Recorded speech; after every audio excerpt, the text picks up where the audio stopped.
चैतन्यंकर कथा बा निताई गौरांगंकर कथा को किए कहू बा न कहू किंतु नाम संकीर्तन सबु जगार प्रतिष्ठा लाभ कर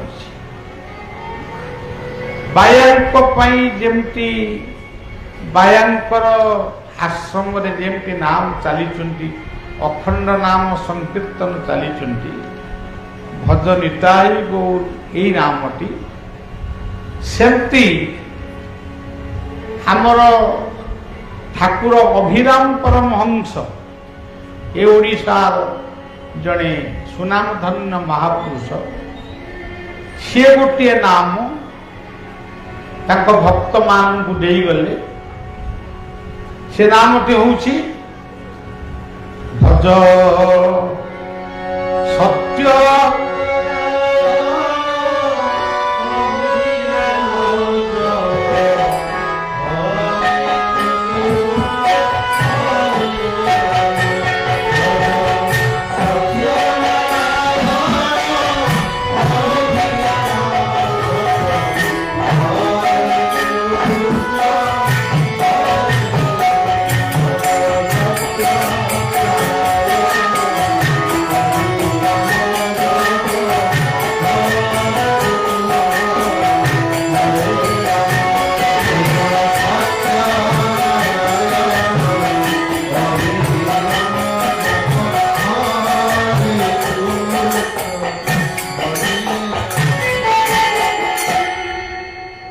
वैकुंठनाथ ब्रह्मचारी मोर आध्यात्मिक पिता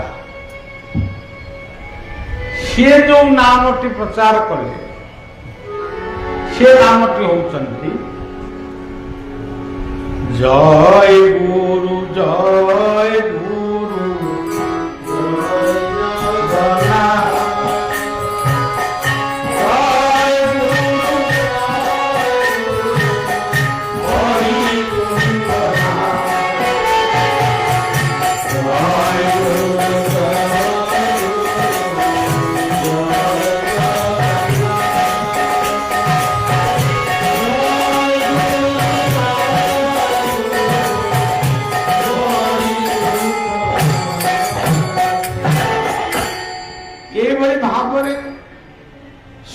महापुरुषंकर गोटे गोटे नाम अच्छे किंतु महाप्रभु चैतन्यंकर दर्शन ये जुग पाई नाम ही श्रेष्ठ से कथा कहीं कहले आमे भाबू जेतेबेले ये समाज निश्चल नीरव थिला सेतेबेले मनीष जोग करुथला ध्यान करुथला एमती सब कथा से पढ़ुला किंतु जेतेबेले समाज रे शब्द प्रदूषण हैला रेल चलिला गाड़ी मोटर चलिला केवल शब्द प्रदूषण हैला तेणु महाप्रभु चैतन्य गोटे अवतार नेले जो अवतार होचंती प्रेमावतार से होचंती प्रेमर अवतार सी देखिले ये 500 वर्ष परे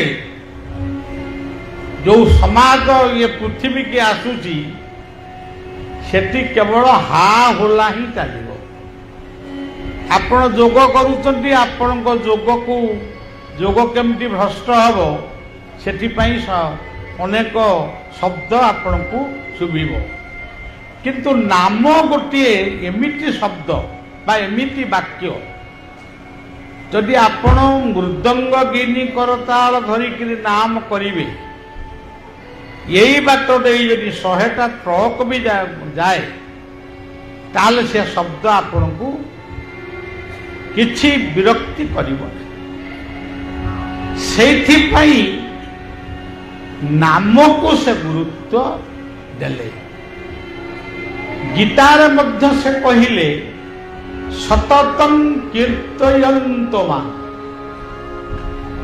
हे अर्जुन तुम्हें कीर्तन कर। कीर्तन को उल्टे देले कौन? नर्तकी। कीर्तन नर्तकी।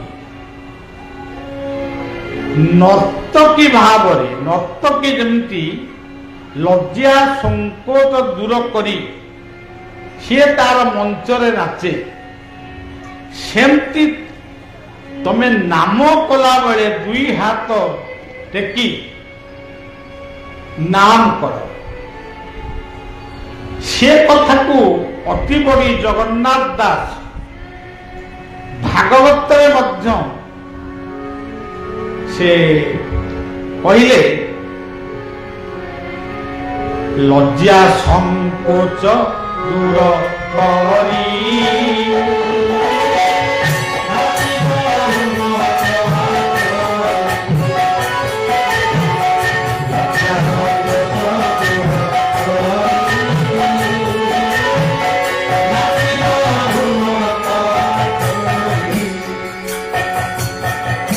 जितेबाला तुम्हें कीर्तन करिवो यही जो हाथ दुई हाथ को टेकिकी कीर्तन करिवो यही मुद्राटा होची आत्मसमर्पण मुद्रा। आपण देखिबे जगन्नाथଙ୍କ दर्शन को जो माने जान पुराना लोक मानकर अभ्यास आज भी अच्छी से दुई हाथ टेकिकी से जगा बलियान को दर्शन कर। ये हूँ समर्पण मुद्रा। जितेबाला द्रौपदी जने राजा घर बोहू आज भी समाज में सही कथा भी चली। ये राजा घर बोहू को ता इज्जत महत्व नवाई गोटे अहंकारी बा अभिमानी लोक जार नाम होची दुर्योधन सी ता भाई दुशासन को माने इंगित करुची तमे द्रौपदीर शाढ़ी की टाणी दियो ताकू उलग्न कर दियो। देखंतु से जुगर कथा आज भी घटुची। आज आपण माने आपणकर पत्र पत्रिका माध्यम चैनल माध्यम जानूचंती आज समाज रे सेटा बहुत बेसी हो गला। जेतेबेले द्रौपदी समस्त को डाकिले आगे मनीष को डाकिले धृतराष्ट्र को डाकिले विदुर को डाकिले आउ सब कृपाचार्य को डाकिले समस्त को डाकिले किंतु कई कथा शुणिले जदिओ शुणिले से मस्तक अवन्नत कर बसिले। शेष से कौन कले निजे चाहिए जे तांको लज्जा को से रखिबा पे जेतेबेले द्रौपदी देखुचंती मु आउ मोर भी बल नाही कि मोर से शक्ति नाही मु निजको रखी पारिबी से तापर दुई हाथ टेकी देला। यही जो दुई हाथ टेकिले से कौन कौन भाविक टेकिले हे कृष्ण करुणा सिंधु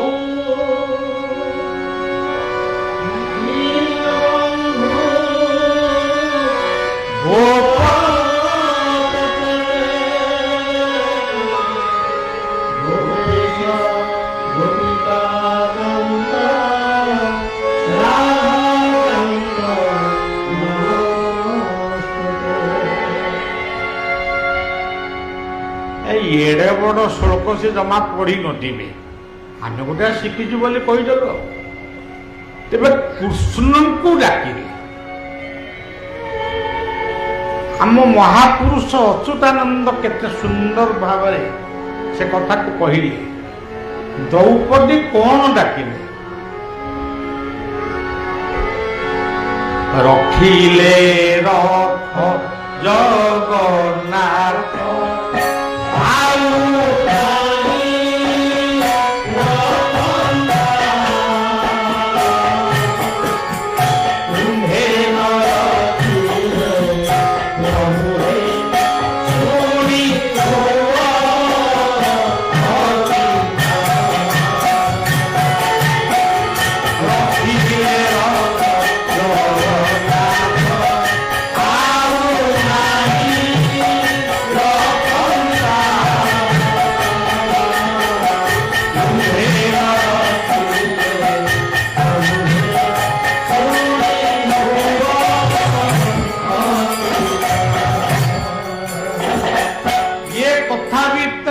द्रौपदींकर गोटे भाव रहिला से भावटी होउची हे कृष्ण तुम्हें दीन बंधु तुम सबू किसी वर्तमान दुशासन मध्य विभूषण करने को लगी दुर्योधन आदेश मत रक्षा करने कई नहीं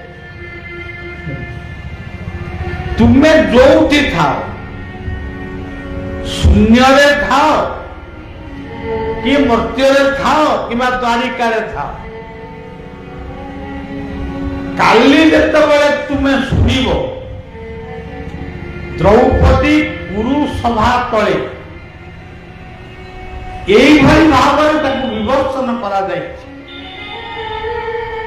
तमें जदि मन दुख करनी गोटे द्रौपदी विवर्षण है ये जदि भाव ताले मोर भी दुख ना जदि तमें जदि मो पाई व्यस्त हबनी ताले मु कहीं व्यस्त ये कहीकि से दुई हाथ जो टेकी जाइछन्ति से महापुरुष आउ गोटे भल पद लिखिछन्ति आम समस्त गप तुम्हें जेबे कृपा करिब होते थीब आवरी उदांत करिब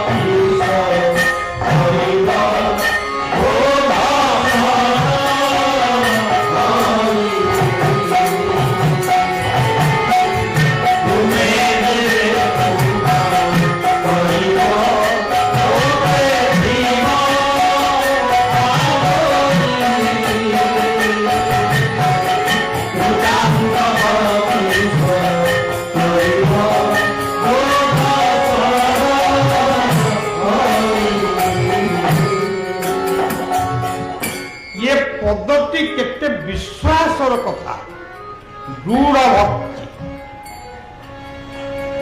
हे कृष्ण तमें जदि मत कृपा करिवो कहार एडे बड़ क्षमता अच्छी मत से विवर्षण कर ये कथा जिते आत्मसमर्पण भाव केवल द्रौपदी नुहे आम समस्त यही भावटा अभाव होउची बोली आम कथा कई शुणुना आमे बहुत मंदिर करुचु बहुत पूजा अर्चना करुचु किंतु प्रकृत में आमर से विश्वास नहीं एथि आम विश्वास कौन केमिति क्या मु जहाँ भावे ये हूँ झंकर माँ शारदांकर अंचल आमे गाधे पाधे जाई शारदा को डाकी शारदा पाखे पहुंची भोगराग करी प्राय चंदन सुंदर नाइक आई आमे कौन बोली डाकिलु किछि मंत्र न जानी थिले भी खाली डाकिलु माँ माँ खुशी है कि नहला आम भी से कथा कही पार किंतु आम घरे जो माँ की आई माँ अच्छा ତାଙ୍କ କଥା ଟିକେ ବି ଆମେ ବୁଝୁନୁ। ସିଏ ଭଲ ପାଇବା ମଧ୍ୟ ଆମ ପାଖରେ ନାହିଁ। ଆମେ ଭାବୁଛୁ ଯୋଉଟା ମଣିଷ, କିନ୍ତୁ ଶାରଳାଙ୍କ ପାଖକୁ ଯାଇକିରି ମା ବୋଲି କହୁଛୁ। ମା ଶାରଳା ଏତେ ଛୋଟ ମନାର ମା ନୁହନ୍ତି। ଆମେ ଯେମିତି ସେମିତି ଡାକିଦେଲେ ସିଏ ଆମକୁ ଓ ବୋଲି କହିବ। ତେଣୁ ସଜ୍ଜନ, ଆମେ ଯାହାକୁ ମା ବୋଲି କହୁଛୁ ତା ମାନେଟି ବୁଝିଛୁ? ମା କି କଣ? ମା କହିଲେ ମାଟି, ଧରିତ୍ରୀ ମାଟି। ମା କହିଲେ ଧରିତ୍ରୀ, ମା କହିଲେ ପ୍ରକୃତି। ଗ୍ରୀଷ୍ମ ବର୍ଷା ଶରତ ହେମନ୍ତ ଶୀତ ବସନ୍ତ ଇତ୍ୟାଦି। ମା କହିଲେ ଜନ୍ମଦାତ୍ରୀ, ଯାହାଙ୍କ ଗର୍ଭରୁ ଆମେ ଜନ୍ମ ହେଲୁ। ମା କହିଲେ ଗୋମାତା। ଅନ୍ୟ କିଏ ନ ମାନ? ଆମେ ତ ନିଶ୍ଚୟ ମାନିବୁ। ଆମେ ହିନ୍ଦୁ, ଆମେ ସନାତନୀ। ଆମ ପୂର୍ବପୁରୁଷ ମାନେ ମାନିଛନ୍ତି, ଆମେ ବି ମାନିବୁ। ତେଣୁ ଗୋମାତା। ମା କହିଲେ ଭାରତ ବର୍ଷରେ ପ୍ରବାହିତ ହେଉଥିବା ଚିରସ୍ରୋତା ଗଙ୍ଗା ମାତା। ଆମର ପରିଚୟ ଗଙ୍ଗା। ହିନ୍ଦୁ ସନାତନୀ ମଣିଷ ମାନଙ୍କର ଯେତେ ପରିଚୟ ଅଛି, ଗଙ୍ଗା ହେଉଛନ୍ତି ଗୋଟିଏ ପରିଚୟ। ଗଙ୍ଗା, ଗୋମାତା, ଧରିତ୍ରୀ, ଜନ୍ମଦାତ୍ରୀ, ପ୍ରକୃତି, ତାପରେ ବି ଆହୁରି ମା ଅଛନ୍ତି। ସେ ମା କିଏ? ମା କହିଲେ ମନ୍ତ୍ର। ସେ କୋଉ ମନ୍ତ୍ର? ଗାୟତ୍ରୀ ମନ୍ତ୍ର।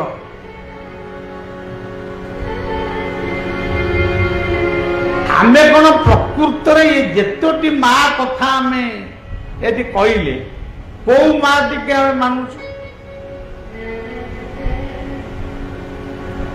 ମା କହିଲେ ମୋ ଯୁକ୍ତ ଆ। ମୋ କଣ? ମସ୍ତିଷ୍କ। ଆ କଣ? ଆତ୍ମା।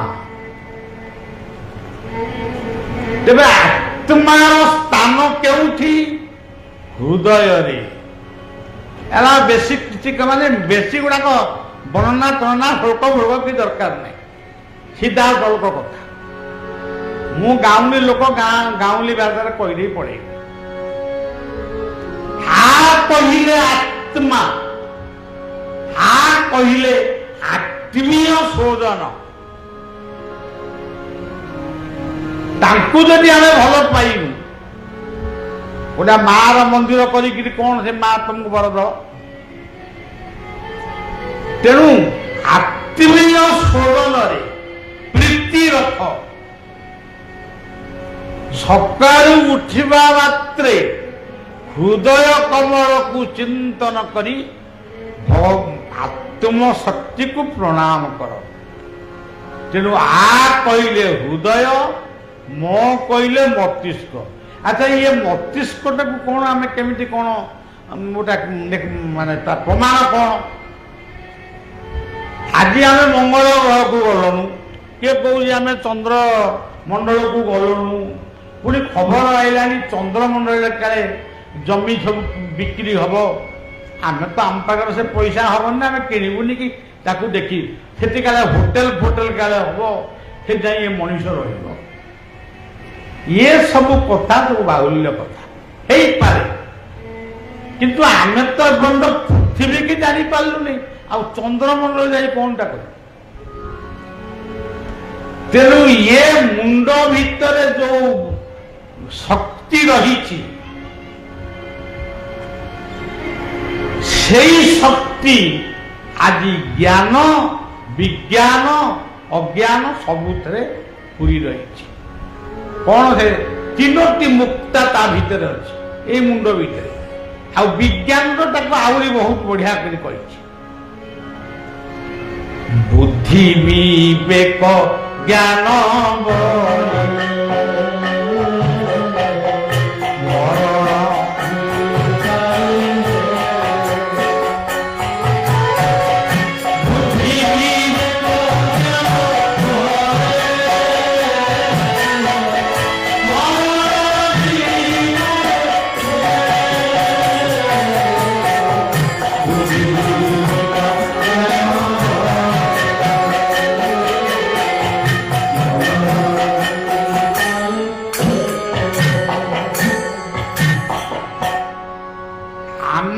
ଭିତରେ ଯେଉଁ ବୁଦ୍ଧି ବିବେକ ଆଉ ଜ୍ଞାନ ରହିଛି ଏଇ ତିନୋଟି ଯାକ ଶକ୍ତି ଆଜି ସମଗ୍ର ପୃଥିବୀକୁ ଚନ୍ଦ୍ରମଣ୍ଡଳ ମଙ୍ଗଳ ଗ୍ରହକୁ ନେଇଛି। ଆଜି କମ୍ପ୍ୟୁଟର ଯୁଗ ହେଇଛି, ଇଲେକ୍ଟ୍ରୋନିକ ପାୱାରର ଅଭ୍ୟୁଦୟ ହେଇଛି। ଇଏ ଯେତେ ନୂଆ ନୂଆ ଉଦ୍ଭାବନ ହେଇଛି, ଏଇ ନିକଟରେ ଯୋଉ କରୋନା ବୋଲି ମହାମାରୀ ଆସିଲା ତା ପାଇଁ ଯୋଉ ପ୍ରତିକାର ଆସିଲା ସେ ତାକୁ ସବୁ କଲା କିଏ? କୌଣସି ବୈଜ୍ଞାନିକ ବା କୌଣସି ବ୍ୟକ୍ତିର ମସ୍ତିଷ୍କରୁ ସେ କଥାଟା ଆଇଲା। ଏଇ ଔଷଧ ଦିଅ, ଏମିତି ଟ୍ରିଟମେଣ୍ଟ କର। ସେ କଣ? ବୁଦ୍ଧି ବିବେକ ଜ୍ଞାନ। ଯାହାର ଏତିକି ନାହିଁ ଲୋକେ କୁହନ୍ତି ତୋର କମନ ସେନ୍ସ ନାହିଁ। ସେଇ ଭାଗବତରେ ଆଉ ଗୋଟେ ସୁନ୍ଦର ପଦ ଅଛି। ବୁଦ୍ଧିକୁ କରି ଆକୁ ସାର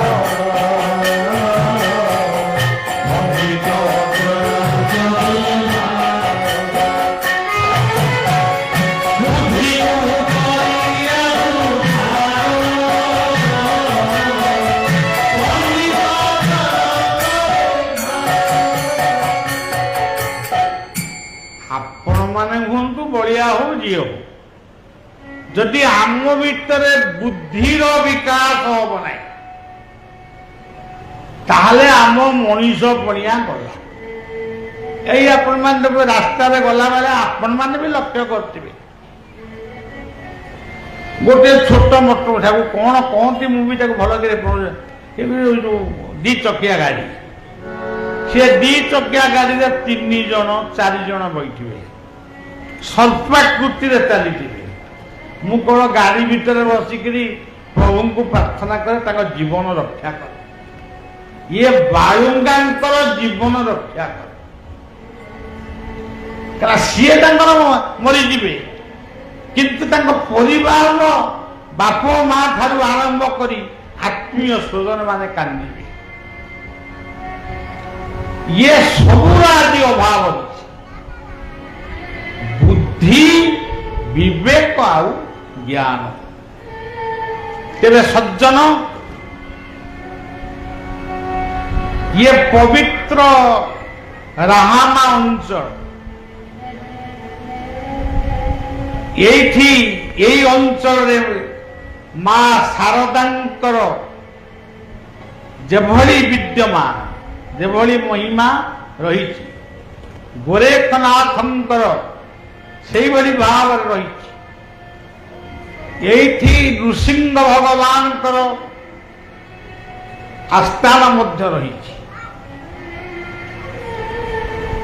ଯେଉଁ ଭାଗବତ ହଉଛି କୃଷ୍ଣଙ୍କର ଉଦ୍ଦେଶ୍ୟରେ ଭାଗବତ ସମର୍ପିତ,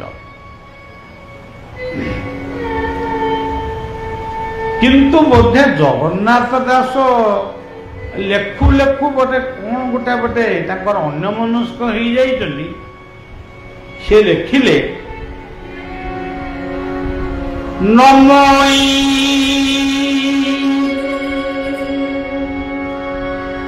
নৃসিংহ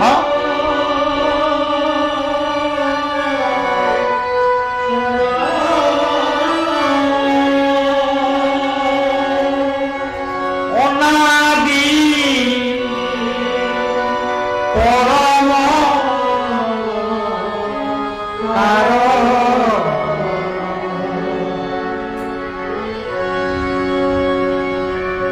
ଅତି ବଡ଼ି ଜଗନ୍ନାଥ ଦାସ କୋଉ ଜାଗା ପଢିଥିଲେ କେଜାଣି, କୋଉଟା ଭୁଲ ବଶତ ଲେଖିଦେଲେ। ସେ ସିନା ଲେଖିଥାନ୍ତେ ନମଇ ଶ୍ରୀକୃଷ୍ଣ ଚରଣ, ତାହେଲେ କଥାଟା ମାନିଥାନ୍ତେ। ଆଉ କୃଷ୍ଣଙ୍କ କଥା ଲେଖୁଛନ୍ତି, ଯା କୃଷ୍ଣ ରସ ପ୍ରମୋଦ ମଧୁରା ଯା ସା ମାଧୁରୀ ମାଧୁ। ଏ ଦୁନିଆରେ ଯେତେ ରସ ଅଛି ସବୁଠାରୁ ପ୍ରେମପୂର୍ଣ୍ଣ ରସ ହଉଛି କୃଷ୍ଣ ରସ। ଅତି ବଡ଼ି ବୋଧେ ସେଇଟାକୁ ଭୁଲିଗଲେ। ଲେଖୁ ଲେଖୁ ଲେଖି ଦେଇଛନ୍ତି ନମଇ ନୃସିଂହ ଚରଣ। ମହାପୁରୁଷ ମାନେ ଯେଉଁ କଥାକୁ ମାନେ ଏମିତି ଖାମଖିଆଲି ଭାବରେ ବି କହିଦିଅନ୍ତି, ସିଏ କଥାର ଗୋଟେ ତତ୍ଵ ମଧ୍ୟ ପରବର୍ତ୍ତୀ ସମୟରେ ବାହାରେ। ଧରନ୍ତୁ ଆପଣମାନେ ସବୁ ଜାଣିଥିବେ, ମୁଁ ତ ଆପଣମାନଙ୍କ ଅଞ୍ଚଳର ଗୋଟେ ମଣିଷ, ତେଣୁ ମୁଁ ଭୁଲ ଭାବରେ କହିଲେ ଆପଣ କ୍ଷମା ଦେବେ। ଆମ ମା ମାନେ ଆମକୁ ଶିଖଉଥିଲେ, ତୁକୁ ମୁସିଲୋ ତୁକେ ମୁସିଲି ଧାନ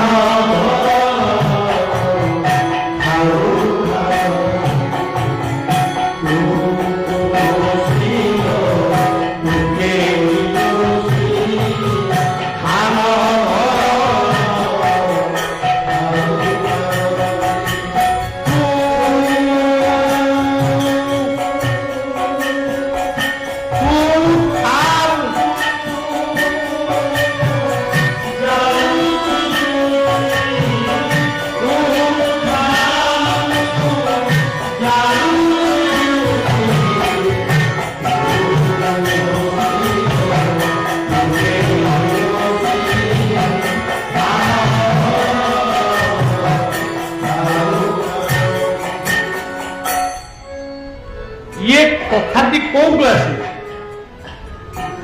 से भागवत ही आसिला। से भागवत पदटा पढ़ीदेवा। ये कोई दुखे पक्षी दुई बसंती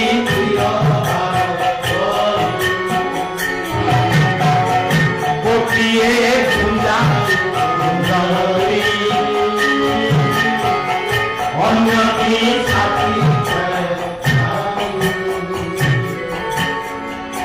मने रखंतु सज्जन, जीवन होउछि गोटे सुंदर वृक्ष।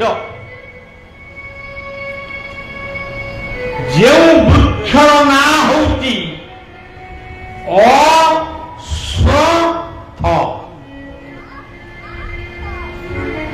अन्य माने भावंती अश्वत्थ माने ओस्त गछ ना, अश्वत्थ।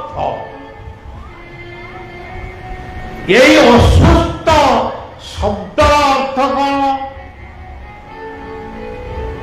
आज अच्छी ये जीवन काली की रहिब कि ना, आज आम कहीपर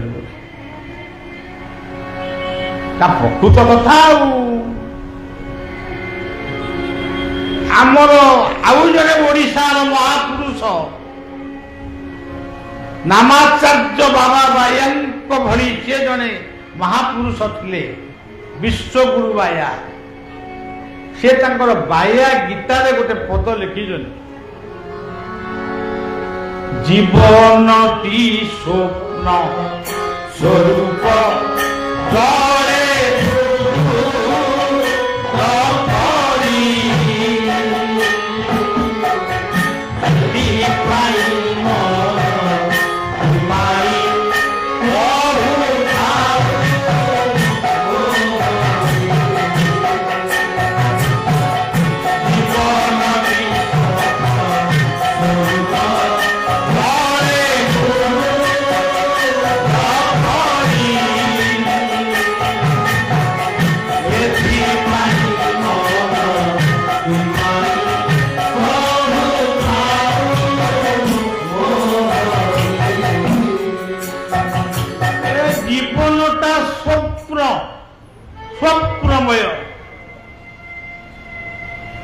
100 ବର୍ଷ ପୂର୍ବେ ଏଠି ଯିଏ ସବୁ ରାହାମା ଅଞ୍ଚଳରେ ବା ଆମ ଜଗତସିଂହପୁର ଜିଲ୍ଲାରେ ଥିଲେ ଆଜି କ'ଣ ସେ ଅଛନ୍ତି? ତାଙ୍କ ପୁଅ କି ନାତି ଥିବେ ନା। ଆଉ 100 ବର୍ଷ ପରେ ଆମେ କହୁଥିବା। ତେଣୁ ଜୀବନ ହଉଛି ସ୍ୱପ୍ନ, ମିଥ୍ୟା ନୁହେଁ, ସ୍ୱପ୍ନ। ତେଣୁ ଏଇ ସ୍ୱପ୍ନମୟ ଜୀବନକୁ ତୁ ଆସିକିରି ସମସ୍ତଙ୍କୁ କହୁଛୁ ମୋର, ଏଇଟା ମୋର, ସେଇଟା ମୋର, ସେଇଟା, କିନ୍ତୁ ତୁ ଜାଣିନୁ ଛୁଇଁବେ ନାହିଁ ତୋତେ ବୋଲିବେ ମରା,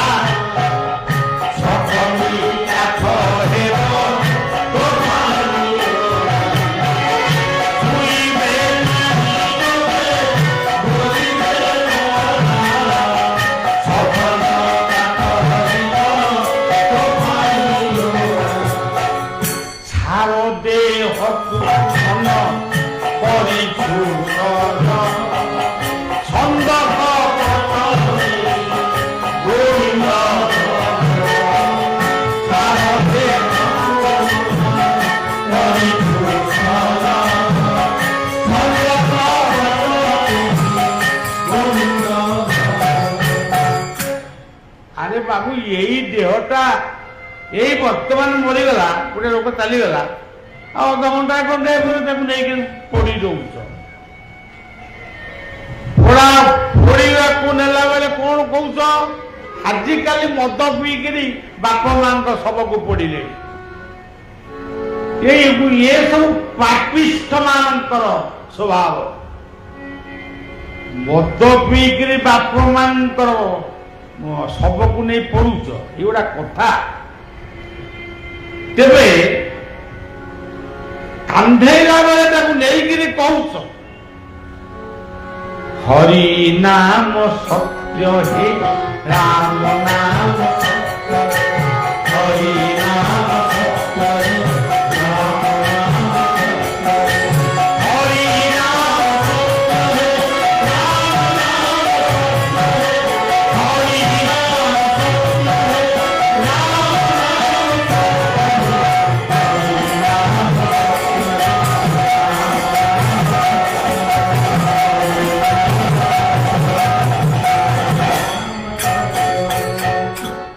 ସଜ୍ଜନ ଏଇ କଥାକୁ ପୋଡ଼ାପୋଡ଼ି ସରିଗଲା ପରେ ମଣିଷ ଭୁଲିଗଲା। ତେଣୁ ସଜ୍ଜନ ଜୀବନଟା ଗୋଟେ ସ୍ୱପ୍ନ, ଅସ୍ୱଥ। ଏଇ ଜୀବନ ଭିତରେ ଦୁଇଟି ପକ୍ଷୀ ଅଛନ୍ତି। এই দেখন্তু বর্তমান মো পাটি কହୁଛି, ମୋ ଆଖି ଦେଖୁଛି, ମୋ କାନ ଶୁଣୁଛି, ମୋ ପାଦ ଚାଲିକି ଯାଇଲା, ମୋ ହାତ ଏମିତି ସେମିତି କଲା। ବର୍ତ୍ତମାନ ଯଦି ସେ ନିଶ୍ୱାସଟି ଆମର ଚାଲିଯିବ, ଆତ୍ମଶକ୍ତି ଯେତେବେଳେ ଆମ ଭିତରୁ ପଳେଇବ, ମୁଁ ଏଇ ଚେୟାରରେ ବଇଛି, ଏଇଠି ଏମିତି ପଡ଼ିଛି, ଯେତେ ଡାକିଲେ ବି କେହି ଶୁଣିବେ। ତାକୁ କେମିତି ଆମର ମାନେ ଗୋଟେ ସଙ୍ଗୀତରେ ପ୍ରମାଣ କରାଯାଇଛି। ମୁଁ ଯାହା ଭାବିକି ଯାଇକି ଏପର୍ଯ୍ୟନ୍ତ କହିଲି, ସେ କଥା ଟିକେ କହିବି, ତାପରେ ପଳେଇବି। ଆଉ ଆପଣ ମାନେ ଧୈର୍ଯ୍ୟ ରଖିବେ। ଆଗେ ଚାଲେ ବଳଭଦ୍ର, ମଝି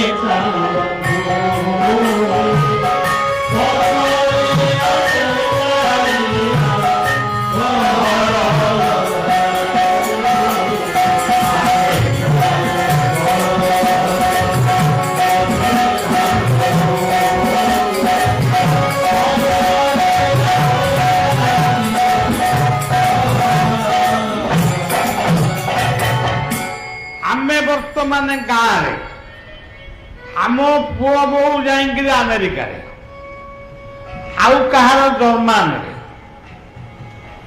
आउ कहार पाकिस्तान बोली कहीं मुझे शुणी आमती आउ सब किए नेपाल किए भूटान एम सब अच्छा अच्छा सज्जन बाप मां सागर फोन रे कथबार्ता एति धरतु खबर गला पुओ बोहू पाखक बापा सीरीयस तुम शीघ्र आस जाओ आम आसी प्लेन फेन ये कर आसिक देखिलु बापा खट पर एमती शोच निश्वास चालू किंतु एमती शोच हाथ गोड़ हलुनी आमे आसी डाकिलु से डाकटा भी मंत्र आमे कौन डाकिलु पिला जो प्रथम कथा आरंभ करे से कौन कहे बाबा मामा आपण परीक्षा कर देखिए तेणु बा हूँ गोटे मंत्र माँ हूँ गोटे मंत्र जिते आमे पाठ पढ़ी पाठ पढ़लु शिक्षित हलु फरेन रहिलु बापा सीरियल शुणिक आइलु आमे डाकिलु बापा बापा अनेइले पुओ कहला बापा टिके उठिकी बसुना मु आ उठी पारि जा हो तू आसिलु तते टिके मु मला पूर्व देखिली सेतिकी मोर वर्तमान कौ रथ गला आगे चले बड़ भद्र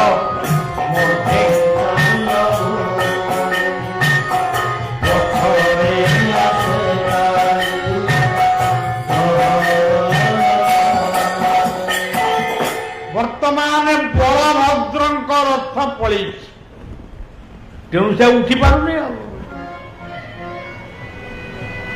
हाथ गोड़े बल ना से बलभद्र रथ पड़ेगा तार किछि समय पर से पुआ जो डाकिला बापा मते चिन्ह पारुछ किए आखि अनेला कि आखि भी अने पारानी मुझे शोला ताने से मनीष चिन्ह पारुनी ताले कौ रथ गला वर्तमान आगे चले बड़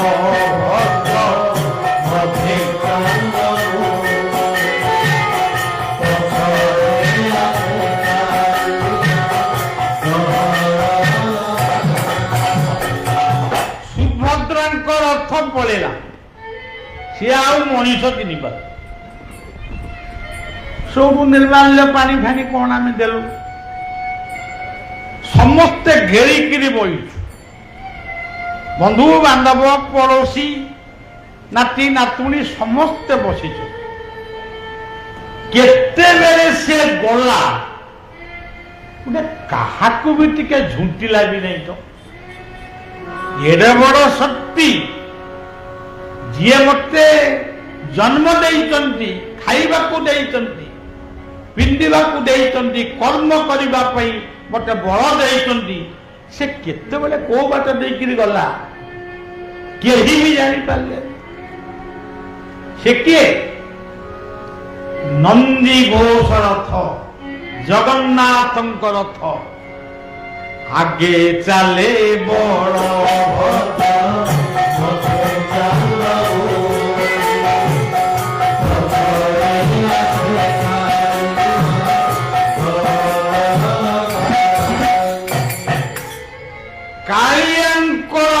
गला कथाटी सरीगला फूल गछटी मरीगला से कथा काली की कह तेरे सज्जन प्रत्येक कथार गोटे तत्व रही जो कथा आपण कहिबे से माँ कहतु बा कहतु पा कहतु पा कहले पानी चक्र पानी चक्र जहांकर हाथ से चक्र पानी ताले बा आउ पा निश्वास आउ ये हाथ ये होउचंती बा आउ पा माँ होउचंती मो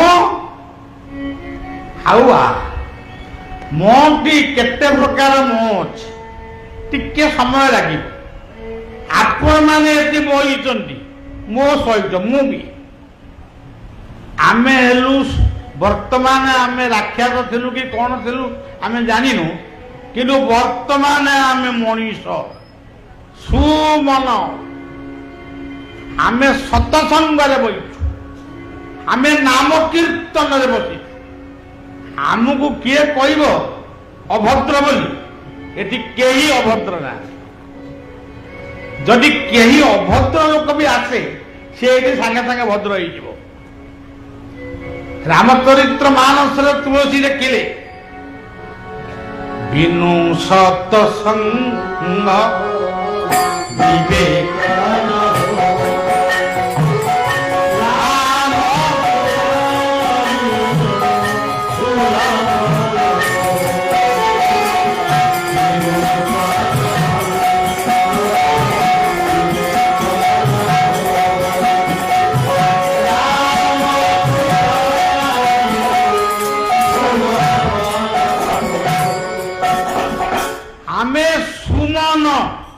मनीष सुमन कहले फूल किंतु एटी फूल सुमन कथा मु कहूनी आम मन वर्तमान सुंदर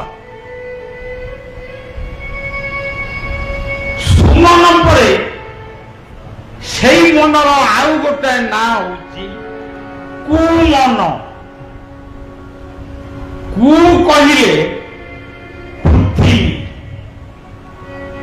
जो माने राष्ट्र प्रेमी देश प्रेमी मानव प्रेमी जीव प्रेमी पितृ मातृ सेवक समाज सेवक से मानकर मनटी होची कुमन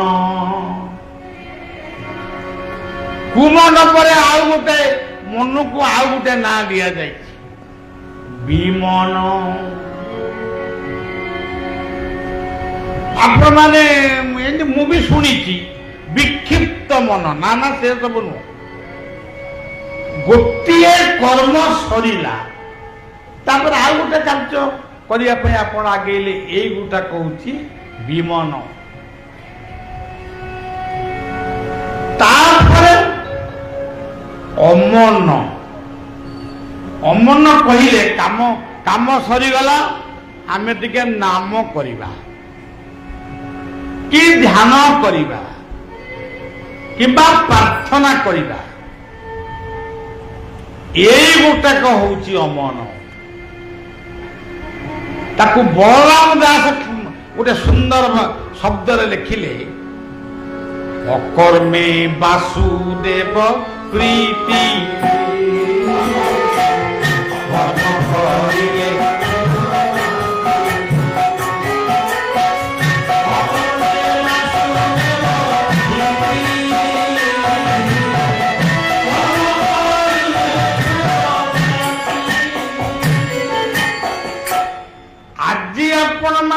सत्संग करुचंदी किंतु स्वर्गर देवता माने आपण माने शुणु न शुण स्वर्गर देवता माने देवता के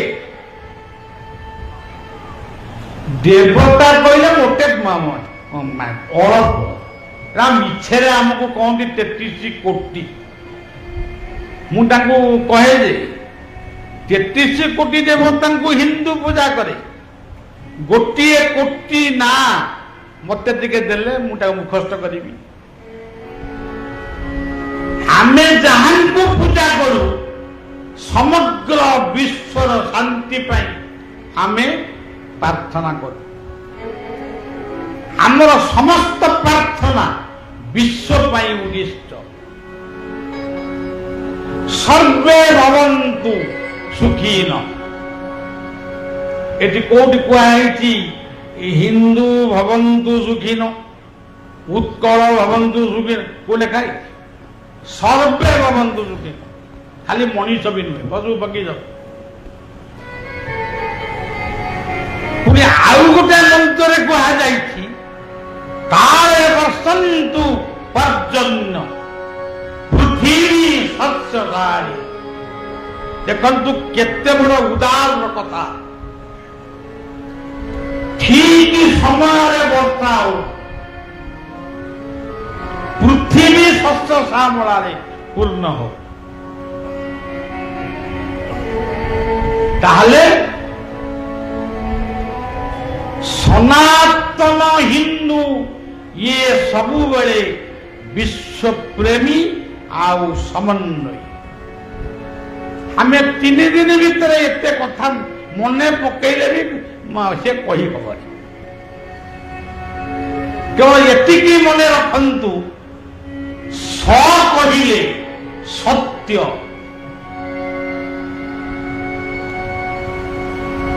ना कहिले नाम नाम ब्रह्म तो कहिले सबु कथार सारांश तत्व न कहिले नम्रता तेणु स ना तो न ये चारोटी को छाड़ी पृथ्वी को धर्म अच्छी कहले तो आमको हानि पकेबे ना मारी पकेबे किंतु संयम समन्वय सत्य तेणु आहरी अनेक कथा ना कहले खाली भगवान ना नुह ये जोटा मो मुहर नागिची एटा ना हूँ माइक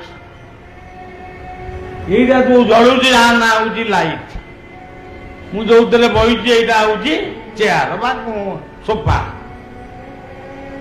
या सबू तो नाम ये दुनिया रे जहाँ देखुच से अमेरिका रशिया चीन फ्रांस जापान या सबू तो गोटे गोटे ना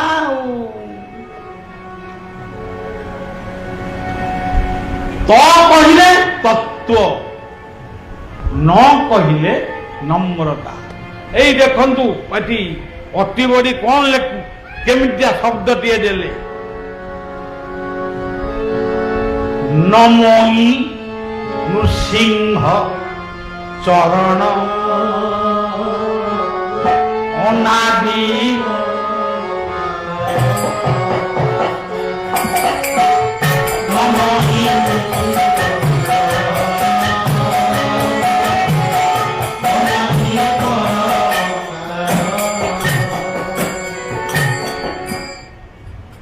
न गोटे अक्षर न कहले गोटे संख्या न कहले अक्षर अर्थात नम्रता न कहले नमस्कार सूर्य को नमस्कार कर गाधेला बेले गंगा को नमस्कार कर बिछणारू उठिला बेले धरित्री मां को नमस्कार कर निज हृदय को चिंतन करी आत्मशक्ति को नमस्कार कर पिता माता गुरु गुरुजन को टिके नमस्कार कर कौन पाइब आशीर्वाद पाइब जो आशीर्वाद आम जीवन पाई हब डंगा नौका ଯେଉଁ ନୌକାରେ ବସି ଆମେ ଭବ ସିନ୍ଧୁ ପାରି ହବା, ଇଏ ଜନ୍ମକୁ ମାନେ ଗତ କରିବା। ସେଥିପାଇଁ ଭାଗବତରେ କହିଲେ ଏ ନାରେ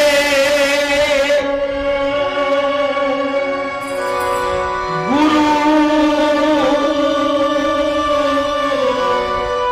ଅନ୍ନ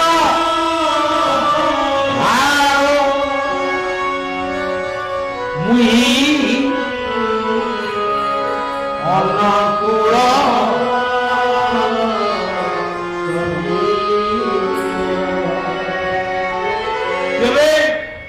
गुरु किए आमे वर्तमान सब कहूँ सद्गुरु जन्म है सद्गुरु आमको जन्म दे सद्गुरु माने भी कहते आमको केवल पूज जिते सृष्टि निर्माण है मु आनुमानिक भाव में कहूनी मुझे अनुभव करी मुझे कहूँ सेतबेले ये जगतर किए थिला जणे थिले तांको ना कौन थिला सर्वशक्तिमान तांकोरी ना थिला गु आउ रु गु कहले गुण रु कहले रूप से जणे ही सद्गुरु थिले एबे माने जो गोटे सदगुरु कर से दीक्षा नियो से हमको कर तू गुरु करनु माने तू भगवान को पाइबु नहीं तेणु सज्जन ये सब कथा नहीं माने जो धर्म रे तमा गुरु ग्रहण करू ना से कोन भगवान को पाउ ना गुरु किए माता गुरु ता गुरु जय गुरु अन्न गुरु जय गुरु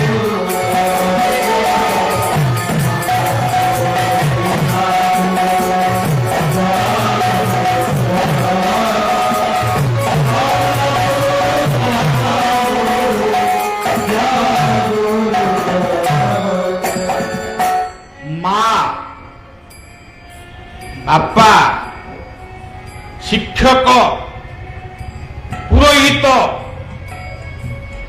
एमती मिसई मिसई तापरे जाई सद्गुरु किंतु आमे गुरु कहले केवल सद्गुरु को बुझो ठाकुर निगमानंद कहले धनी बोल मानी जय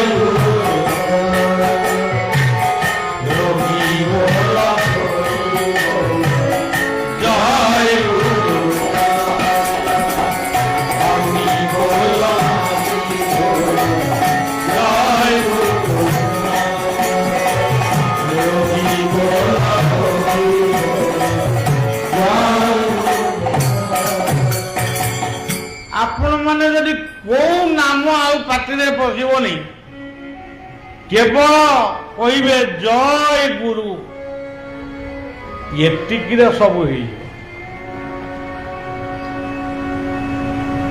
तेणु ठाकुर आउरी बढ़िया बढ़िया कथा कहिछन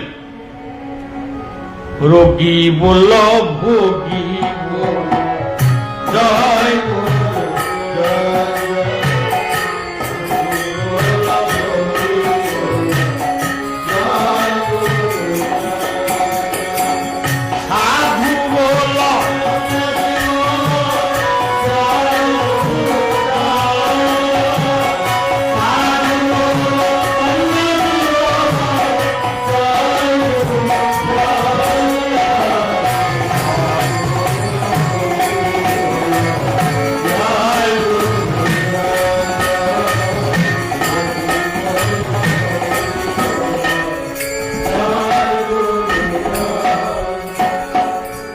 तेणु सज्जन जड़े होती जगतर गुरु आमे समस्ते तांकर चाकर आमको सी पठे मते मते पठे समस्त को भल कथा कह समाज जो अंधविश्वास अच्छी ताकू दूरेवा मनीष को टिके खुशामंत कर मत जो कामटा से मुझे कामटा कर तेणु से कथा एत लंबाइल हेनी आम गोटे कणा षंड बोली मुझे भावे कुआटे मारिगले मारिजी तेणु न कहले गोटे संख्या 1 2 3 4 5 7 9 से संख्या कौन नहीं गोटे भल कथा गुड़ाक ना श्रवणम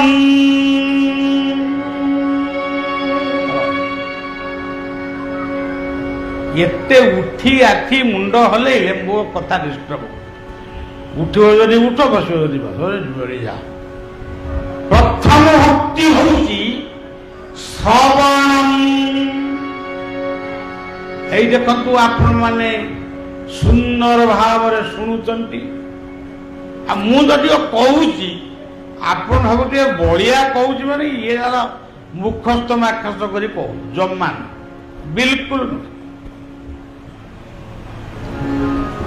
प्रथम भक्ति होची भल कथा सुन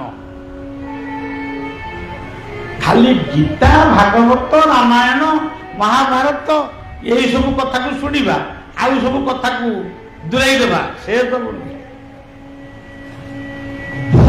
कथा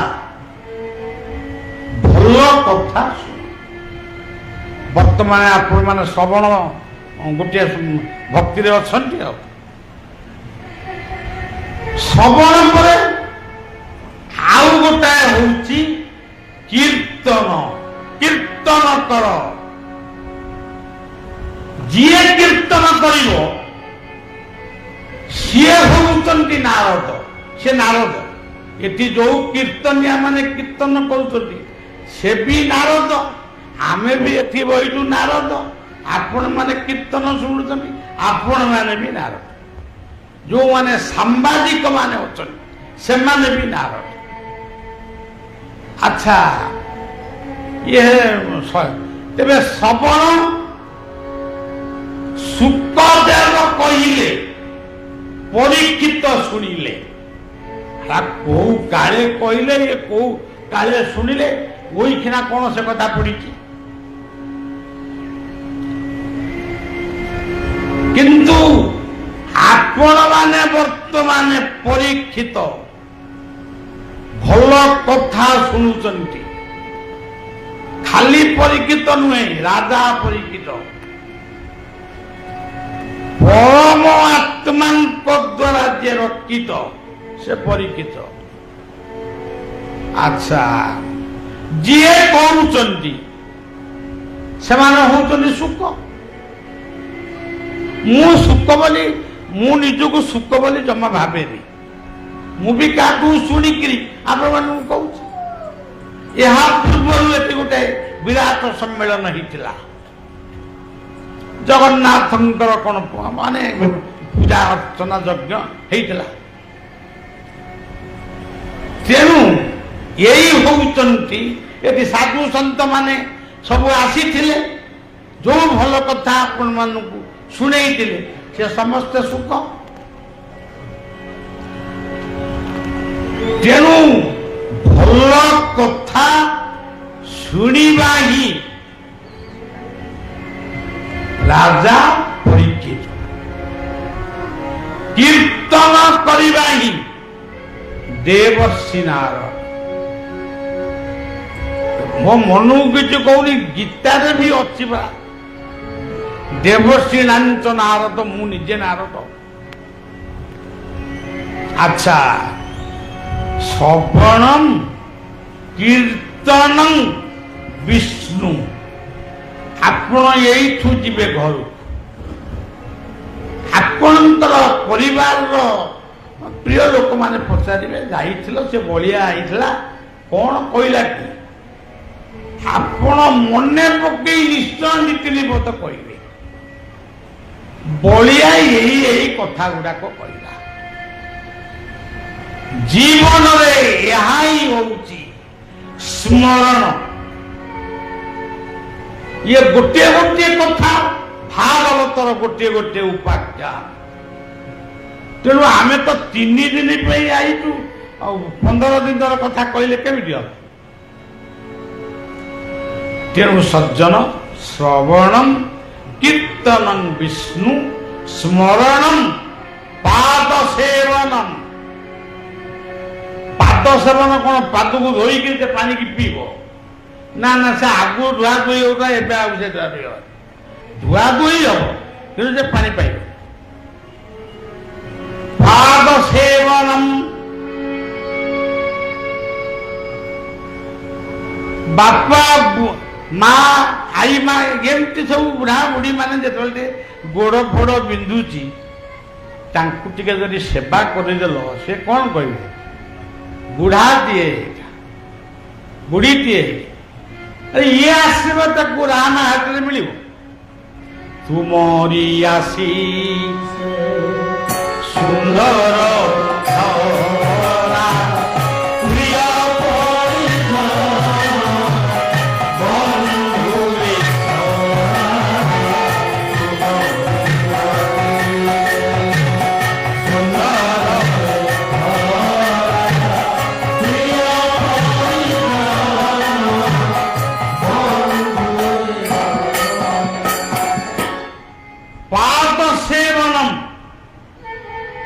सेवा करी शिख यही गोटे आमर होता माने कौटा हेल्थ कैंप होता ना ये तो मुझे शुणी तो भागवत परिष्कार कहले सेवा का पुण्य भक्ति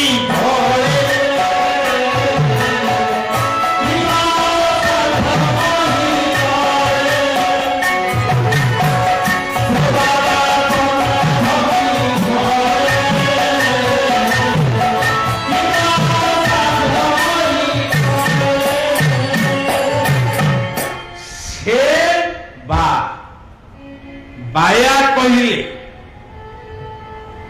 बलिया बसी पाखरे से कौन कहले से बा उल्टे दियो बा से जो कार्य कले जीवन राशि उठिब तुमको लोक मन रखिबे तम कथा अन्य को उदाहरण देवे से होची प्रकृत सेवा आपण माने जानी आम अंचल प्रत्येक व्यक्ति जानी 19 मसीहा बात्यार कथा महाबात्यार कथा सारा पृथ्वी लोक आसिले से विपन्न मनुष्य को सेवा करदेवा तेणु सेवा ही भगवानंतर स्वरूप। अच्छा आपण मान तो समस्त शिक्षाविद ये बसी आपण टे गोटे कथा मन पकातु मु मन पकई सारी आपण मैंने मन पकई थे आउ मन पका आम एत जन्म हेलु आम मलमूत्र को सफा करला किए से कौन कम्बल लाट्रिन थिला ना इंडियन लाट्रिन थिला किए आमको जामा पेंट पिंधे देइतिला किए आम देहरु धूली झाड़ी देइतिला आमको रोग हेले किए डाक्तरखाना के नहीं से लोकटा किए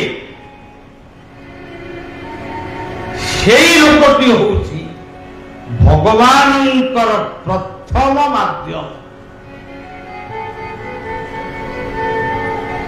सी मलमूत्र सफा कर आज आम घरे सी जदि बयस हो गला मलमूत्र टिके हेले आमे नाक टेकिक पड़ू तेणु सज्जन एवं तो कार्य शोभा पाए ना ଧର୍ମ କହିଲେ ଏମିତି ଆପଣ ଭାବୁଛନ୍ତି କି ବଳିଆ ଗୋଟେ ଚିତା ନାଇଛି ଗୋଟେ ମାରି ପକେଇଛି ମୁଁ ହିଁ ଧର୍ମର ରକ୍ଷକ, କେବେ ନୁହଁ। ଆପଣମାନେ ହିଁ ଧର୍ମକୁ ରଖିଛନ୍ତି। ପ୍ରଥମ ଧର୍ମ ହଉଛି ଜୀବନ, ଦ୍ୱିତୀୟ ଧର୍ମ କ୍ଷେତ୍ର ହଉଛି ପରିବାର, ତୃତୀୟ ଧର୍ମ କ୍ଷେତ୍ର ହଉଛି ସମାଜ। ପ୍ରଥମ ହଉଛି ଜୀବନ, ଜୀବନ ହଉଛି ସୁନ୍ଦର ମନ୍ଦିର। ଏ ଜୀବନ ମନ୍ଦିରରେ 11 ଜଣ ସେବକ ଅହରହ କାମ କରି ଚାଲିଛନ୍ତି। 11ଟା ଇନ୍ଦ୍ରିୟ, ଏଇ ହାତ ଗୋଡ଼ କାନ ନାକ ଏଇଟ। ବୈକୁଣ୍ଠ ସମାନ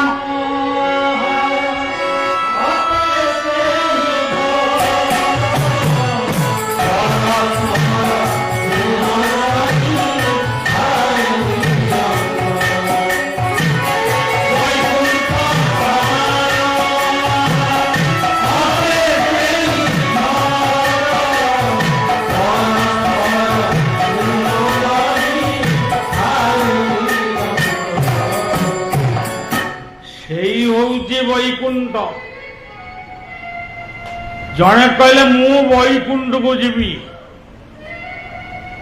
ଥରେ ଦେବର୍ଷି ନାରଦ ପ୍ରଭୁଙ୍କୁ କହିଲେ ଗୋଟେ ଛୋଟ ଉଦାହରଣ, କହିଲେ ପ୍ରଭୁ ମର୍ତ୍ତ୍ୟରେ ବର୍ତ୍ତମାନ ଗାଁ ଗାଁରେ ନାମ ଯଜ୍ଞ, ଏତେ ଯଜ୍ଞ ହଉଛି ଯେ ଏ ଗୋଟେ ପଣା ସଂକ୍ରାନ୍ତି ଆସିବ କୋଟି କୋଟି ଯଜ୍ଞ ହବ। ଆଉ ନାମ ଯଜ୍ଞ ତ ଗାଁ ଗାଁରେ ହଉଛି। ଆଉ ଏତେ ସତ୍ସଙ୍ଗ ହଉଛି, ହେ ଅମୁକ ସତ୍ସଙ୍ଗ ସମୁକ ସବୁ ସତ୍ସଙ୍ଗ। ମୁଁ ଗୋଟେ ଚିଠି ଏବେ ନିର୍ଦ୍ଦିଷ୍ଟ କେତେ ଜଣ ସନ୍ଥ ମହାତ୍ମାଙ୍କ ପାଖକୁ ପଠେଇଛି। ସେ ଚିଠିରେ କଣ ଲେଖିଛି ଯେ ଖାଲି ପଦେ କହିଦଉଛି। ମନ୍ଦିର କରିବା ଦ୍ୱାରା ଆପଣମାନେ ମାଟି ମାକୁ ନଷ୍ଟ କରୁଛନ୍ତି। ଯେଉଁଠି ମନ୍ଦିର କରିଛନ୍ତି ସେଇଠି ଯଦି 100ଟା ଗଛ ଆପଣ ଲଗେଇବେ, ସେ ଆମକୁ ଅମ୍ଳଜାନ ଦେବ, ପତ୍ର ଦେବ, ଫୁଲ ଦେବ, ସୁବାସ ଦେବ, ମହୁ ଦେବ। ଆଉ ମନ୍ଦିର କଣ ଦେବ ଆପଣ ଟିକେ ମତେ ଉତ୍ତରଟା ଦେବେ। ଯଦି ନ ଦେବେ ମୁଁ ଆପଣଙ୍କ ପାଖରେ ଯାଇ ପହଞ୍ଚିବି। ମୁଁ ସିଧା ଲେଖିଛି, ମୁଁ ଯାଇ ପହଞ୍ଚିବି। ଇଏ ମନ୍ଦିର ଗୁଡାକ ଆମକୁ କଣ ଦେବେ? 1999 ମସିହାରେ କଣ ମନ୍ଦିର ନଥିଲା? କରୋନା ବେଳେ କଣ ମନ୍ଦିର ନଥିଲା? ମନ୍ଦିର ସବୁବେଳେ ଅଛି। ଇଷ୍ଟଙ୍କର ଆରାଧନା ସବୁବେଳେ କରିବା ପାଇଁ ଜମା ମନା ନାହିଁ। ଆଜି ଆପଣ ମାନେ ଦେଖିବେ, ମୁଁ କାହାକୁ ଆକ୍ଷେପ କରି କହୁନି, ଆକ୍ଷେପ ଭଳିଆ କିଏ ଭାବିପାରେ। ଆଜି ଆପଣ ମାନଙ୍କର ଆମ ମାନଙ୍କର କେହି ମରିଗଲେ ଆମେ ପୋଡା ହବ। ଆଉ କେତେକ ଧର୍ମର ଲୋକମାନେ ଯଦି ମରିଗଲେ ପୋତା ହେବେ। କେତେ ମାଟି ହଜାର ହଜାର ଏକର ମୂର୍ତ୍ତିକା ନଷ୍ଟ ହଉଛି। ସେଇ ଧର୍ମଯାଜକ ମାନଙ୍କୁ ବଳିଆ ଥରେ ନିବେଦନ କରିକି ଆଉ ଥରେ କରିବି, ଆପଣ ମାନେ କବର ଦିଅନ୍ତୁ। ସେ କବର ପାଖରେ ଗୋଟେ ଗଛ ଲଗେଇଲେ କେତେ ସୁନ୍ଦର ହବ। ସିଏ ଗଛ ଆମକୁ ବଞ୍ଚିବାକୁ ଦବ।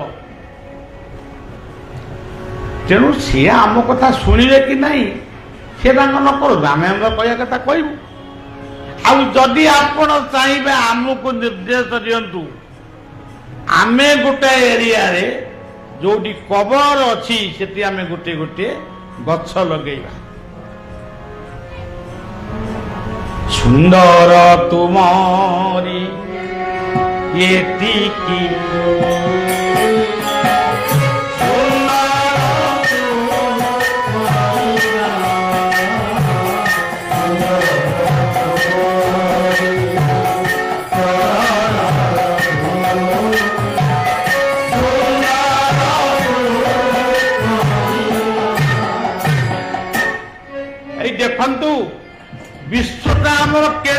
ସୁନ୍ଦର ତାକୁ କେମିତି ଧ୍ୱଂସ କରୁଛନ୍ତି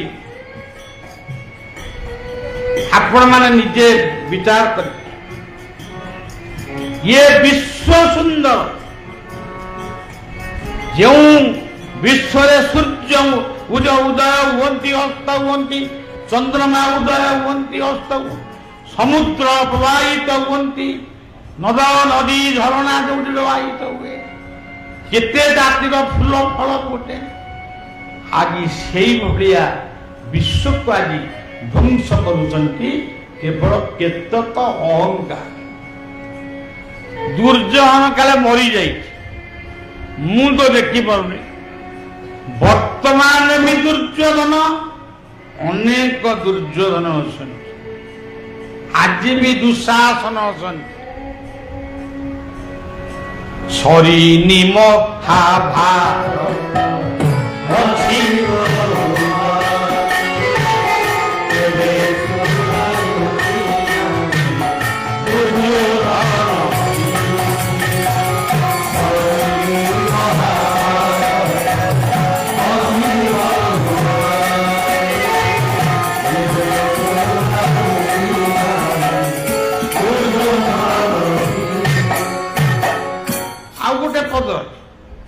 ସରି ନାହିଁ ରାମାୟ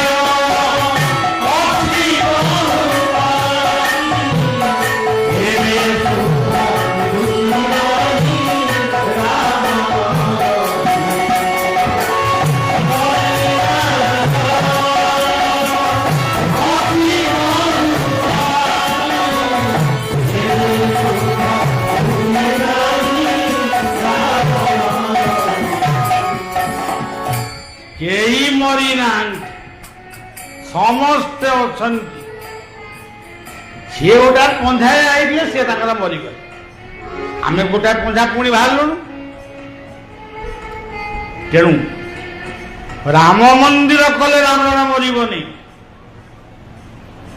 ରାମ ନାମ କଲେ ବି ରାବଣ ମରିବନି।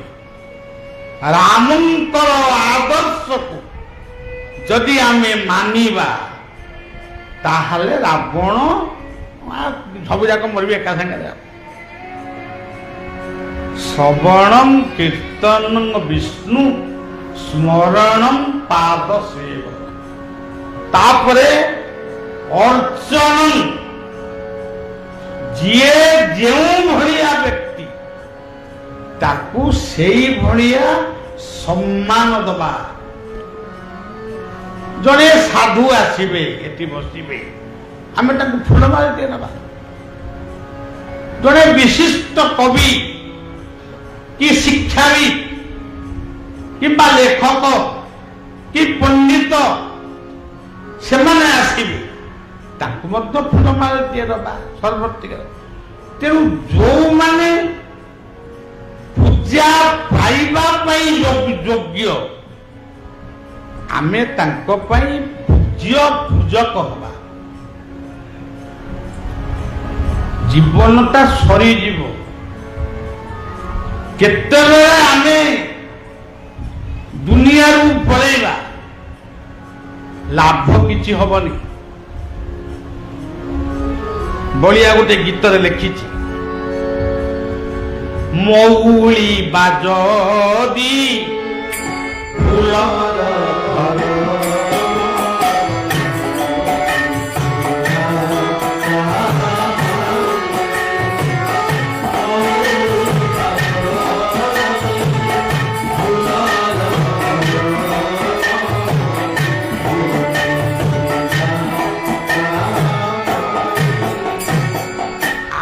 ଜୀବନ ଯଦି କାହାରି ସେବାରେ ନ ଲାଗିଲା ତାହେଲେ ଆମ ଜୀବନକୁ ସତରେ ହଉ ସଜ୍ଜନ ଅର୍ଚ୍ଚନ।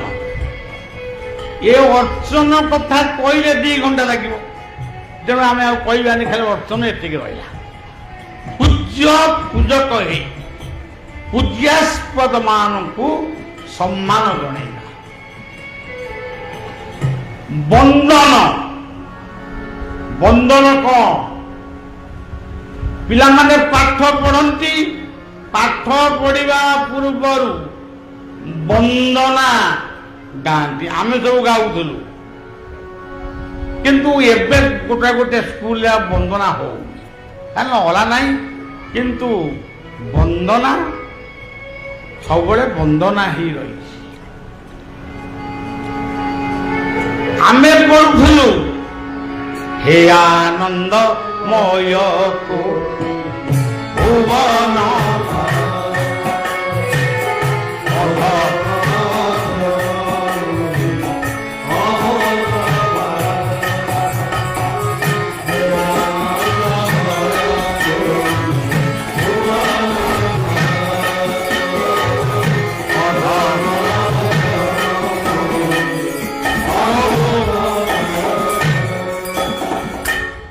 ତେଣୁ ଏଇ ଭାବଟା ହଉଛି ଯାହାର ଆମେ ଖାଉଛୁ, ଯାହା ପାଇଁ ଆମେ ବଞ୍ଚିଛୁ, ତାଙ୍କୁ ଟିକେ ପୂଜା କରିବାନି। ବନ୍ଦନ। ଆଉ ଗୋଟିଏ ହଉଛି ଦାସ୍ୟ। ଦାସ୍ୟ କଣ? ଆମେ କହୁଛୁ ଭକ୍ତି ବଡ, କିନ୍ତୁ ବଳିଆ ସବୁବେଳେ କହେ କର୍ମ ହିଁ ବଡ। ଭାଗବତ କହିଲେ ଭୋ ଦେବ କର୍ମ ପାଦେ ସେବ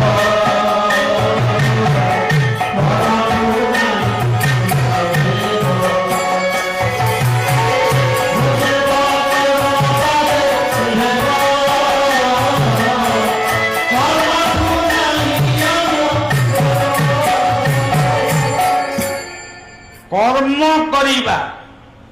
ଭାଗବତ ଖାଲି ଆମେ ଭାବୁଛୁ ବୁଢା ବୁଢୀ ଯାକ ଭାଗବତ ପଢିବେ, ଗୀତା ବାବାଜୀ ବୈଷ୍ଣବ ପଢିବେ, ଆଉ ସମସ୍ତେ ପଢିବେ, ଆଉ ତମେ କଣ ପଢିବ? ଆପଣମାନେ କଣ ପଢିବେ?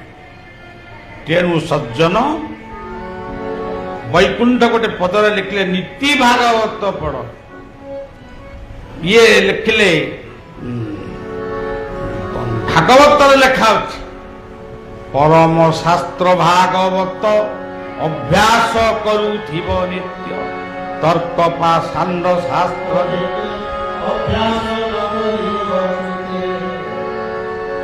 ଧରନ୍ତୁ। ଆପଣମାନେ କହିବେ ଆମେ ସବୁ ଅଫିସରେ ଚାକିରି କରିଛୁ କି ବ୍ୟବସାୟ କରିଛୁ, ଭାଗବତ କେତେବେଳେ ପଢିବୁ? ଆଉ ରାତିରେ ପଢନ୍ତୁ।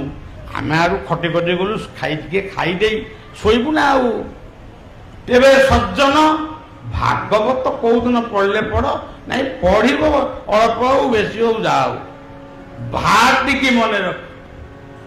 ଭାଟି କଣ? ଭ ଆ। ତେବେ ଭଟି କଣ? ଭକ୍ତି କୁଠାରେ ଦୁର୍ବାସନା।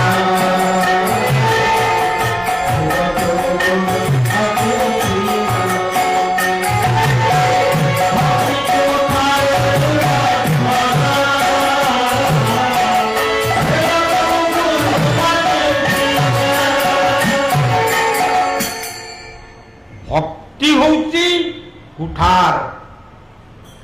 ଆମ ଭିତରେ ଯେତେ ଦୁର୍ବାସନା ଅଛି ତାକୁ ଦୂରେଇ ଦେବ। ଇଏ ହଉଛି ଭକ୍ତି। ଭାଟି କଣ? ଦୁର୍ଜୟ ଦେହ ମୋର ଶୂନ୍ୟ ଭକତ ଭାବେ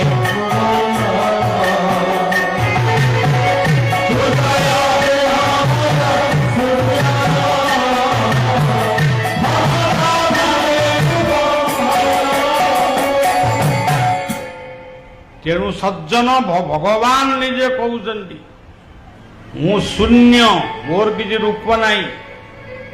ଭକ୍ତ କିନ୍ତୁ ମତେ ଯୋଉ ରୂପରେ ଡାକେ ମୁଁ ସେଇ ରୂପରେ ତାକୁ ଦେଖାଦିଏ। ଜଣେ ପିଲା ମତେ ଥରେ ପଚାରିଲା, ଗୋଟେ ପିଲା ପଚାରନ୍ତି, ମୁଁ ସବୁଦିନେ ଉଠି ବାପା ବୋଉଙ୍କୁ ନମସ୍କାର କରେ, ବାପା ବୋଉ ମନ୍ତ୍ରଟି ଜପ କରେ, ମୋର କିଛି ଆଉ ଭୁଲ ହଉଛି କି? ଜମା ଭୁଲ ନୁହେଁ। ବାପା ବୋଉ, ବୋ କହିଲେ କଣ? ବୋ उ ब ओकार उ ओकारटी कौन ओंकार गीता कहले ओमित्ये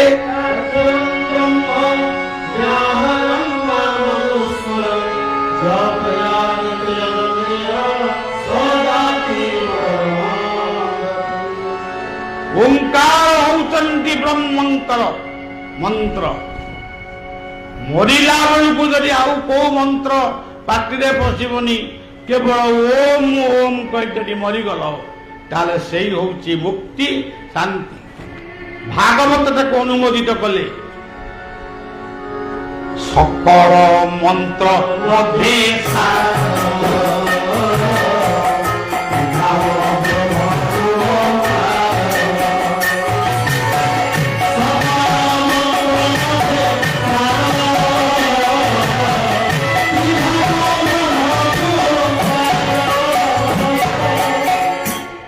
जिते मंत्र दुनिया रे अछि ओम ओम होउची दे सुंदर मंत्र सहज सुखे साध्य करी अवसागर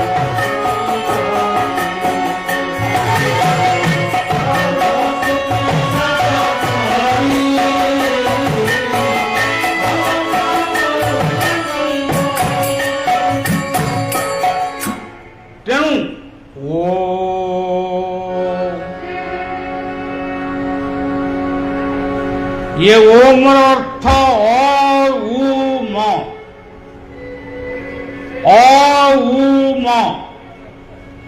उत्पत्ति स्थिति प्रलय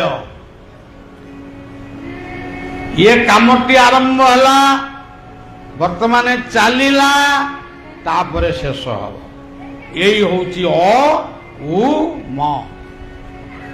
जीवनटी जन्म नेला तापरे कर्म कला तापरे दुनिया रु विदाय नब यही तो ओम तेणु सज्जन ताकू क्लिष्ट कहीकि एमिति बुझाउछंती लोकंक मन छाड़ी जाउछि तेणु ओम कहिले ब्रह्मा विष्णु महेश्वर तेणु ओंकार को जी ठीक भाव में जानी तार कौ मंत्र आ दरकार मुझे गोटे गप गोटे आरंभ करी पुणी पशिगली कुआरे मन पड़े कहीदबा प्रभु को जाइए से नारद कहले कहले आ बर्तमान मर्त्य बहुत यज्ञ बहुत नाम बहुत सत्संग माने सब चली भगवान पचारे तू कहबार उद्देश्य कौन ना वर्तमान आम वैकुंठ आउ लोक जगह हे भक्त मैंने एत परिमाण आसवे ये वैकुंठ पूर्ण है आहरी दरकार ना अच्छा तू जा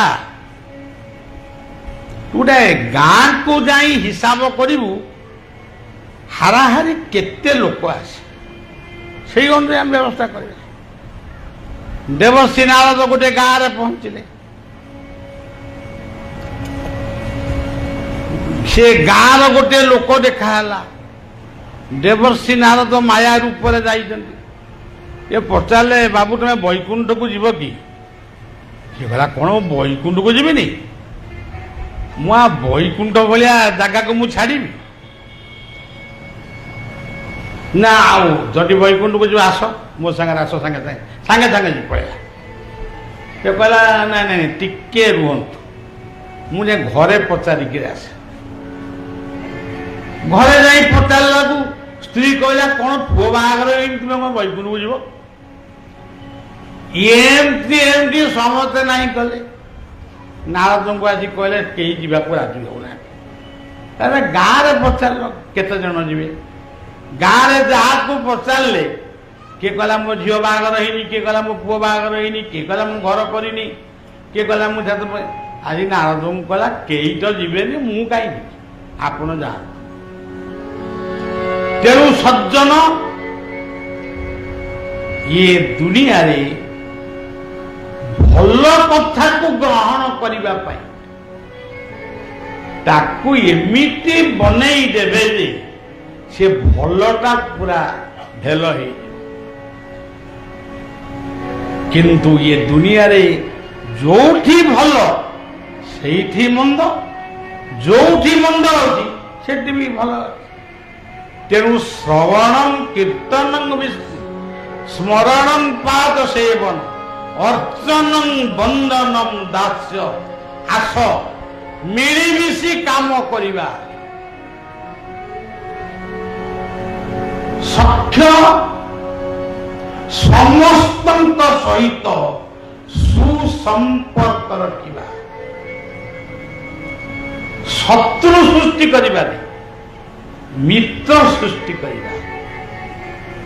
ତାହେଲେ କଣ ହବ? ନମଇ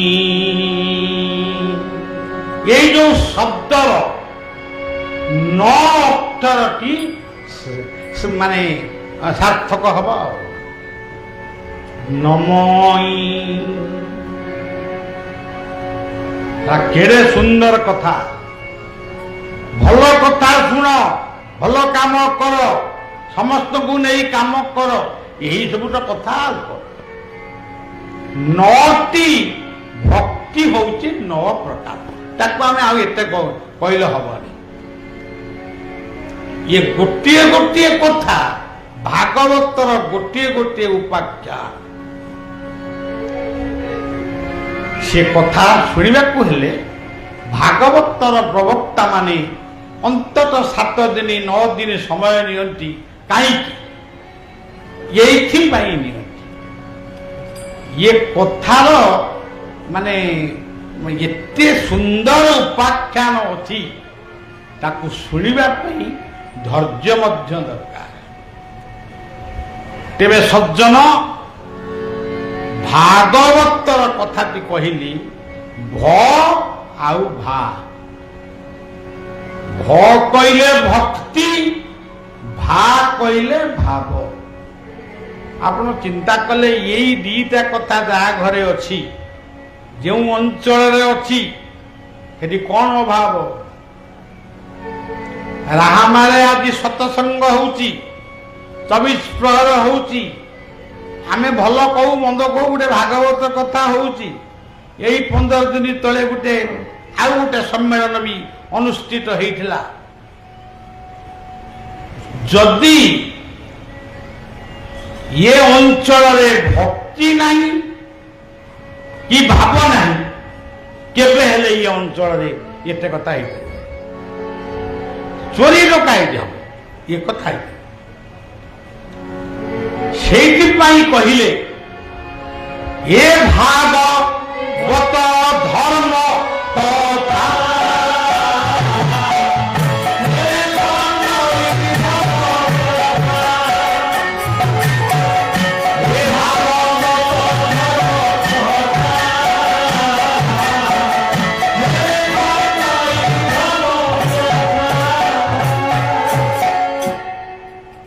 ସଜ୍ଜନ, ଏଇଠିକି ଭାଗବତ କଥା ଟିକେ କହିବି ବୋଲି ରାହାମାର ଅନେକ ଅଧିବାସୀ ମାନେ ଟିକେ ମତେ ଖୋସାମନ୍ତ କରିନାହାନ୍ତି, ଟିକେ ନିବେଦନ କଲେ, ଟିକେ ବଳିଆ ଆସିବ, ଭାଗବତ ଟିକେ କହିବ। ଦେଖନ୍ତୁ, ମୋର ମାନେ ଏତେ ଗୁଡ଼ିଏ ପ୍ରୋଗ୍ରାମ ହେଇଯାଇଛି ଯେ ମୋ କଣ୍ଠରେ ଆଉ ସ୍ୱର ନାହିଁ। ମୁଁ କହିଲି ଯଦି କହିବି, ମୁଁ ଗୋଟେ ଆଗେ ଜାଗାରେ, ନିରୋଳା ଜାଗାରେ 2 ଦିନ ଶୋଇବି, ତାପରେ କହିବି। ଆଜି ଶୋଇକିରି ଆଇବି ପାରାଦୀପ। ତେଣୁ ସଜ୍ଜନ, ତେବେ ଏଇ ଯୋଉ ପାଣି ପିଉଛି, ଏଇଟା ପାଣି ପଇଡ଼ ପାଣି।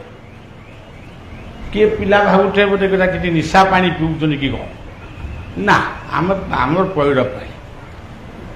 ଆମେ କୋଉଦିନ ସେ ନଡ଼ିଆ ଗଛକୁ ବଞ୍ଚେଇବା ପାଇଁ ମାଠିଆଏ ପାଣି ଦେଇଥିଲୁ, କିନ୍ତୁ ଆଜି ସେ ନଡ଼ିଆ ଗଛରେ ସେ ଋଣ ସୁଝିବା ପାଇଁ ସଲ୍ଲୀଳମମୃତ ତୁଲ୍ୟଂ ଦଦ୍ଦୁ ରାଜୀବାନନ୍ଦ। ଅମୃତ ତୁଲ୍ୟ ପାଣି ସେ ଦେଇଛି। ଯେଉଁ ଦେଶ କ୍ଷୀର ଦହି ଛେନା ସର ଲବଣୀର ଦେଶ ଫଳର ଦେଶ, ଆମ ଠାକୁର ରାମ ଫଳ ଖାଇ ଖାଇ 14 ବର୍ଷ ଗଲା। ଆମ ଠାକୁର କୃଷ୍ଣ ସର ଲବଣୀ ଦହି ଖାଉ ଖାଉ ତାଙ୍କର ବାଲ୍ୟକାଳ ଗଲା। କିନ୍ତୁ ଆପଣମାନେ କୁହନ୍ତୁ ଆମେ କଣ ଖାଉଛୁ? ଆମେ ଯାହା ଖାଉଛୁ ଖାଉଛୁ ଟିକେ ଏଇ ଯୋଉ କ୍ଷୀର ଦହି ଫହି ଜାତୀୟ ଖାଦ୍ୟ ଆଜିକାଲି ଖାଉଛନ୍ତି କି କ'ଣ ମୁଁ କହିପାରିବିନି, କିନ୍ତୁ ପ୍ରକୃତରେ ତାଙ୍କର ଶ୍ରଦ୍ଧା ନାହିଁ। ଯଦି ଗୋଟେ ବାହାଘର ହବ ଆମେ କହିବୁ ଆମର ଆଉ କିଛି ତରକାରୀ ଫରକାରୀ କରିବୁନି, ଆପଲ ସମସ୍ତଙ୍କୁ ଦବୁ। କେହି ଆସିବେ ବରଯାତ୍ରୀ, କ'ଣ ତମେ ଆମକୁ ଆପଲ ଦବ ଆମେ ଯିବୁ ତମ ଘରକୁ ବରଯାତ୍ରୀ?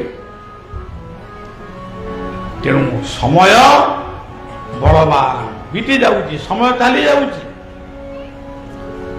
ତେଣୁ ରାମକୃଷ୍ଣଙ୍କର ଲୀଳାଭୂମି ଏଇ ପବିତ୍ର ଭାରତ ବର୍ଷାନ ଭାରତ ଶ୍ରେଷ୍ଠ। ଏଇ ଦେଶରେ କେତେ ମହାପୁରୁଷ ଜନ୍ମ ହେଇଛନ୍ତି।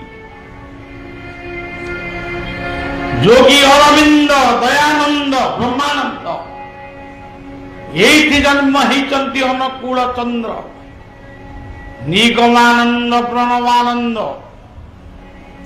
ଅଚ୍ୟୁତ ଶିଶୁ, ଅନନ୍ତ, ଯଶୋବନ୍ତ, ବଳରାମ, ଜଗନ୍ନାଥ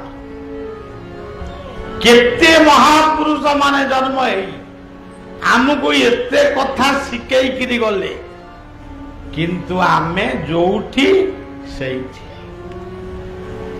ତେଣୁ ସଜ୍ଜନ, ଇଏ ଲୀଳା ଲାଗିଥାଉ ଆପଣମାନଙ୍କ ଅଞ୍ଚଳକୁ। ମୁଁ ତ ଆପଣମାନଙ୍କ ଅଞ୍ଚଳର, ମୁଁ ପୁଣି ନିମନ୍ତ୍ରଣ କାହିଁ ମତେ କରୁଛନ୍ତି? ଏତେ ବାଟରୁ କୀର୍ତ୍ତନ କରି କାହିଁକି ଆଣୁଛନ୍ତି? ବା ଆପଣଙ୍କ ଲୋକ, ମୁଁ ତ ମୋର ଗାଡ଼ିରେ ଆସି ଏଇଠି ମୁଁ ଓହ୍ଲେଇଥାନ୍ତି। ତେଣୁ ମତେ ଭାରି ଲାଜ ମାଡୁଛି। ଆଉ ମୁଁ ଗୋଟେ ଏଇ ଅରିଲର ଗୋଟେ ବଳିଆ, ମତେ କାହିଁ ଏତେ ସମ୍ମାନ ଦିଆହଉଛି? ଏତେ ଫୁଲମାଳ କାହିଁ ଦିଆହଉଛି? ଶ୍ରଦ୍ଧା କରିଛନ୍ତି ବଳିଆ ଆସିବ, ଶ୍ରଦ୍ଧା କରିଛନ୍ତି ବଳିଆ ବିପଦ କହିବ। ତେଣୁ କହୁଛି ଆଉ, ତେଣୁ ସେ ଶ୍ରଦ୍ଧା ହିଁ ସବୁଠାରୁ ବଡ଼ କଥା। ସେଥିପାଇଁ ଭାଗବତରେ କହିଲେ ମୋ ନାମ ଶ୍ରବଣ